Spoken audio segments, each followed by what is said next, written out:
जबलपुर में रहते अगर प्रकृति के करीब जाने का मन करे तो संग्राम सागर एक अच्छा विकल्प हो सकता है। शहर के कोलाहल से दूर यहाँ की शांति और प्राकृतिक अनुभूति को बयां कर पाना संभव नहीं है।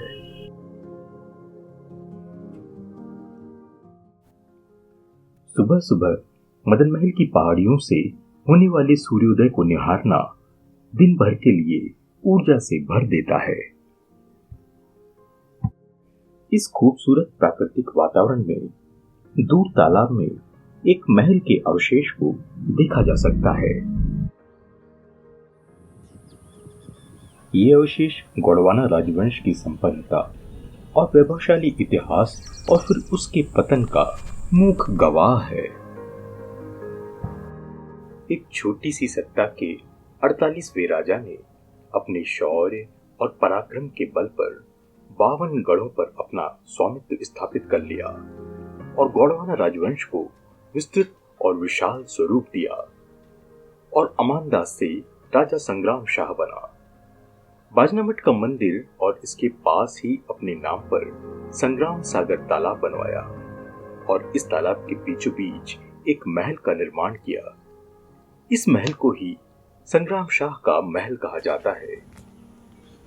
1482 ईस्वी से 1548 ईस्वी तक इनका शासनकाल था।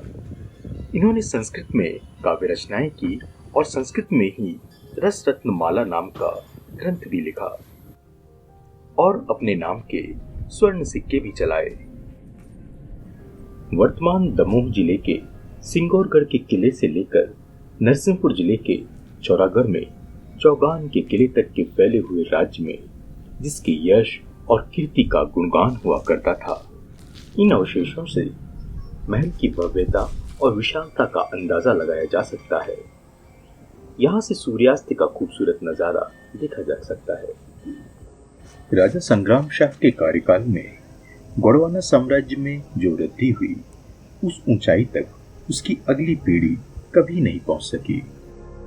उन्होंने गढ़ा और उसके आसपास कई तालाब, मंदिर और मठ बनवाए और नए गांव बसाए। बाजनामठ में अपने इष्ट देव भैरव का मंदिर बनवाया। मदन महल के किले की मरम्मत भी कराई और अपने नाम से संग्रामपुर गांव बसाया।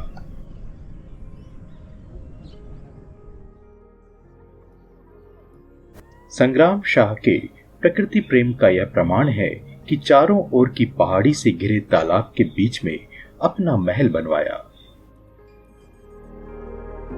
सूर्यास्त का यह दृश्य बरबस ही यह सोचने को मजबूर कर देता है कि कितने दूरदर्शी हुआ करते थे वो राजे महाराजे जो प्रकृति से अथाह प्रेम रखते थे, और कितना स्वार्थी है आज का इंसान जो अपने सुख और ऐश्वर्य के लिए अनमोल प्रकृति का मोल लगा रहा है।